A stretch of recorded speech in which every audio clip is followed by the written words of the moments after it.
చూసారా, natural mushrooms పాలకుట్టు కుక్కలు. ఇవాళ మా పిల్లలు వీక్కొని వచ్చిండ్రు, తోటలో ఉన్నాయని చెప్పి దగ్గరికి రమ్మను.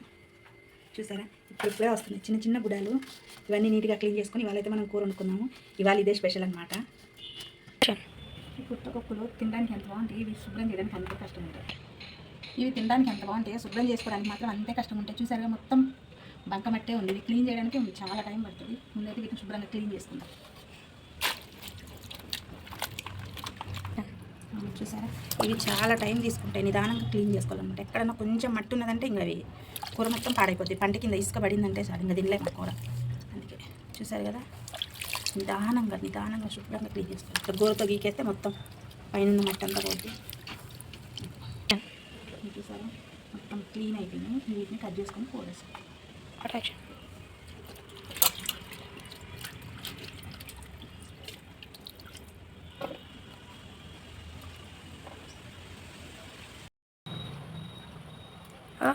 ఏమి రుచి తినరామై మరిచి. ఏం పాట పాడుతున్నా? ఏం పాటలేదు. కడగడం అయిపోయింది కదా, క్లీన్ చేసుకోవడం. ఇప్పుడు వీటిని కట్ చేసుకుందాము. మేమైతే కాడలతో సహా వేసేసుకుంటామండి. కొంచెం కాడలకి కొసిన బ్లాక్ కలర్లో ఉంటుంది, అదొక్కటే తీసేస్తాం అంతే. ఇవి తీసేయాలి. చూద్దాం.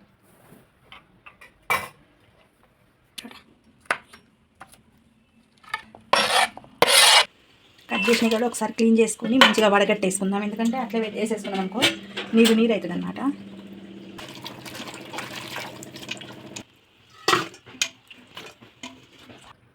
మనం టమాటా ఉల్లిగడ్డ కట్ చేసుకునేలోపు కొంచెం నీళ్ళు వస్తాయి.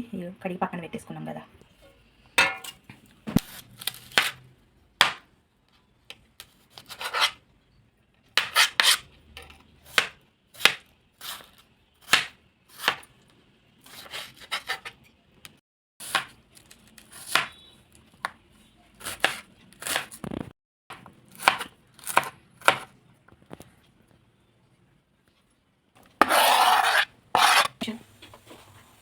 అబ్బా,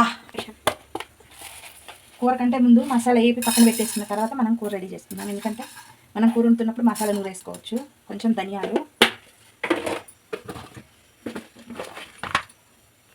2 లవంగాలు, ఒక చిన్న దాల్చిన చెక్క.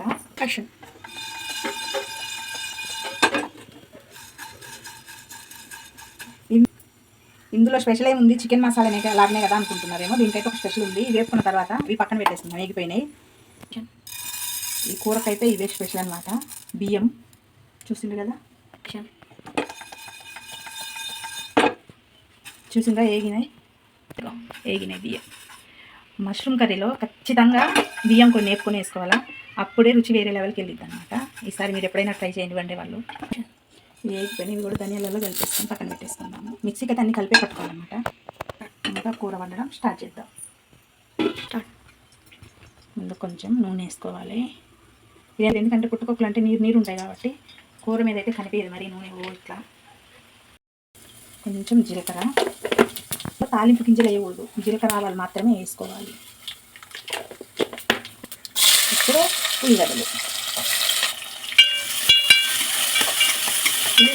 ఉల్లిగడ్డ కొంచెం ఎక్కువ వేసుకోవాలి. టమాటాలు తక్కువ వేసుకోవాలన్నమాట. టమాటాలు పులుపు ఎక్కువ తీసుకోలేదు అందుకే. ఇంకోటి, ఇటు పరిస్థితులలో పుట్టకొక్కల కూరలో అయితే మాత్రం కరివేపాకు వేయకూడదు. కరివేపాకు వేసినామంటే దానికి ఉన్న న్యాచురల్ ఫ్లేవర్ మొత్తం పోయి అంతా ఎట్లయితే అవుతుంది. అందుకే గుర్తుపెట్టుకుంటే ఎవరైనా సరే పుట్టగొడుగుల కూరలో అస్సలు కరివేపాకు వేయకూడదు. ఉల్లిపాయలు బాగా వేగిపోయినాయి. ఇప్పుడు టమాటాలు కొన్ని చాలు. రుచికి సరిపడా ఉప్పు వేస్తే టమాటాలు తొందరగా మగ్గిపోతాయి.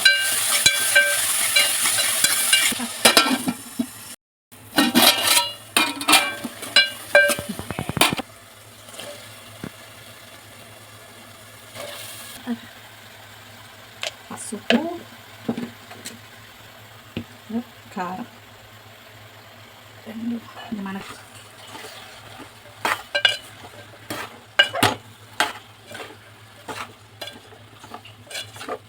బాగా వేసుకోవాలి. 5 నిమిషాలు అయిపోతుంది. ఒకసారి వేడి తగిలిందంటే కొట్టుకోవాలి. మళ్ళీ పైనుంచి నీళ్ళు కూడా పట్టవు, అందులో కూడా నీళ్ళే సరిపోతాయి.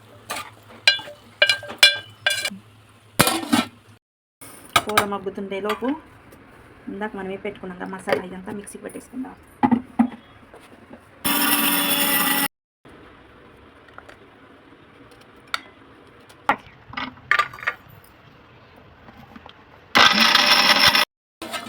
చూసారా, నీళ్ళు ఏం పోయలేదు, పుట్టగొడుగులోనే నీళ్ళన్నీ ఊరింది, అసలు నీళ్ళు పట్టవన్నమాట.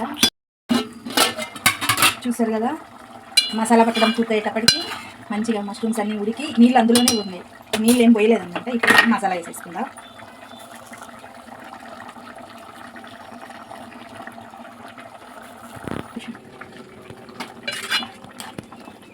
కూర అయితే రెడీ అయిపోయింది.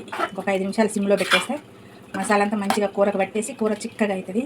అప్పుడు ఒక పట్టు పట్టేద్దాం. అబ్బా, చూసిందా, మసాలా అంతా కూరకు పట్టేసి గుమ్మగుమ్మకుండా ఆడిపోతుంది. మా కాలనీ మొత్తం వస్తుంది అలా ఈరోజు ఈ కూర అయితే. అబ్బాబ్బా, అదండి ఒక పట్టు పట్టేద్దాం. ఆహా, పుట్టగొడుగు కూర రెడీ అయిపోయింది. పొద్దు నుంచి తినలేదు, నాకైతే దీక్షంగా ఆకలి చేస్తుంది. ఈరోజు పుట్ట తగిలిపోవాలి, అన్నం తినాలన్నమాట. ఆహా ఆహా ఆహా, వచ్చేసే బంగారం ప్లేట్లోకి.